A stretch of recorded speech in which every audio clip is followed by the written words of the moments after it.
دوسری جو قب ہے، قب جو اوپر سے امام کا گنبد ہے، اس کے نیچے کی جو جگہ ہے، امام نے، اللہ نے اس جگہ میں دعا کو مستجاب رکھا ہے۔ دعا جو ہے وہاں پر مستجاب ہے۔ دعا بہت ساری جگہوں پر مستجاب ہے۔ بارش ہو رہی ہو، آپ دعا کریں، دعا آپ کی مستجاب ہو جائے گی۔ اذان جب ہو رہی ہو، آپ دعا کریں، مستجاب ہے۔ ہر واجب نماز کے بعد ایک دعا مستجاب ہے، لیکن ہمیں تو ٹائم ہی نہیں ملتا، بڑا اور گون دعا ہی نہیں ہے۔ مانگتے کدھر مانگتے ہم لوگ دعا؟ نہ اپنے لیے مانگتے ہیں، نہ دوسروں کے لیے مانگتے ہیں، ظالم ہوتے ہیں۔ لیکن اس کے نیچے دعا مستجاب ہے۔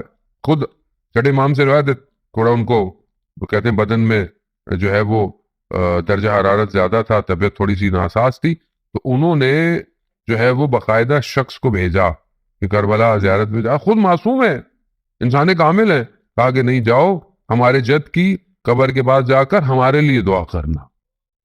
دعا مستجاب ہے۔ اب یہاں بات سے لوگ سوال کرتے ہیں، مولانا صاحب میں تو وہاں گیا تھا، دعا مانگی تو دعا قبول نہیں ہوئی۔ بہرحال بہت ساری زندگی میں لوگوں کی رکاوٹیں اپنی ہوتی ہیں، ان کی طرف سے رکاوٹیں نہیں ہے زانے محترم۔ بہرحال خدا کرے کہ، اور خاص طور پہ جس مریض کا ذکر کیا ہے، امام حسین کے صدقے میں شفا کامل اور عاجلہ عطا ہو، ایک خدا نے مستجاب رکھا زانے محترم۔ امام حسین کے لیے خود وہ مشہور واقعہ، اور آپ لوگوں نے سنا ہوا، جسے، کیونکہ امام کا جو ایک اور خصوصیت اللہ نے امام حسین کو خاص دیے، وہ یہ دیے کہ باقی تمام ائمہ کو، اور خاص طور پہ آخری حجت کو، امام حسین کی اولاد میں قرار دیا۔ یہ خصوصیت ہے، یہ بہت بڑی خصوصیت ہے۔ یعنی یہیں پر اسی سلسلے کو اس قابل رکھا کہ اس میں سے آخری حجت جو ہے وہ دنیا میں آئے گی۔ اب یہ کہ بہرحال امام حسین نے بھی اسی کے لیے قربانیاں دی اور حق کے لیے کھڑے، اور آخری امام آئیں گے۔ اس لیے امام حسین اور امام زمانہ کے ساتھ رابطہ بہت امپورٹنٹ ہے، بہت مہم ہے۔ اسی لیے ہم کہتے ہیں کہ ہم امام حسین کے لیے جمع ہوتے ہیں، گریہ کرتے ہیں، عزاداری کرتے ہیں، جشن کرتے ہیں۔ یہ سب کچھ اگر ہمیں امام زمانہ تک لے کے نہیں جا رہا، تو اس میں جشن، عزاداری کا قصور نہیں ہے، ہمارا قصور ہے۔ ہمارا کانٹینٹ اور ٹیکسٹ ایسا نہیں ہے جو ہمیں لے کے نہیں جا رہا، ورنہ اس کے اندر نہیں ہے۔ یہ تو ایسی جگہ ہے جانے محترم، میں افریقہ میں گیا، ہمارے دوست علماء ہیں، مجھے تو سوائلی نہیں آتی جو ان کی لینگویج ہے، لیکن میں نے ان کو خود دیکھا، ان کی ویڈیو تصویریں، جنگلوں میں جا کر افریقہ کے، اور وہیں کے جو سیاہ فام ہیں، ان کو امام حسین کا ذکر کرا، آسان نہیں ہے، جب تک کرم نہ ہو، جب تک کرم نہ ہو۔ میں بہرحال بعض ایسے جزیروں میں گیا کہ اصل وہ جزیرہ دنیا کے نقشوں میں نظر ہی نہیں آتا، ایک ڈاٹ ہے، نقطہ، مجھے بھی توقع نہیں تھی، بہرحال بلایا، چلا گیا۔ جب میں وہاں گیا تو وہاں پر جب میں نے جا کر دیکھا، لوگوں کو اردو بھی صحیح نہیں آتی، وہ دوسری فرینچ بول رہے ہیں یا کوئی اور زبان میں، لیکن ٹوٹی پوٹی اردو بہرحال تھی، اور عشق میں اہل بیت کی، بہرحال یہ بھی عشق میں ہی پھٹا ہوگا، صلوات بھیجتے ہو ہم بتائے محمد اللہم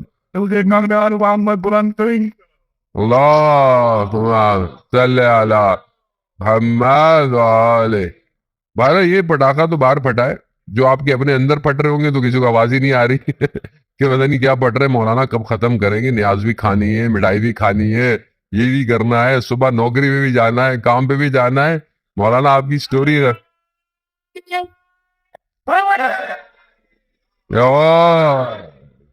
میں وہاں گیا، آپ یقین کریں جو لوگوں کا خلوص تھا، لوگ جس طرح کہہ رہے تھے کہ اس جگہ پر ہم یہ ذکر ہے وہ جگہ، میرے آنکھوں میں آنسو آ گئے کہ کہاں کہاں پروردگار اہل بیت کا ذکر ہو رہا ہے، خود کروا رہا ہے۔ یہ ہمارے بس کا معاملہ نہیں ہے۔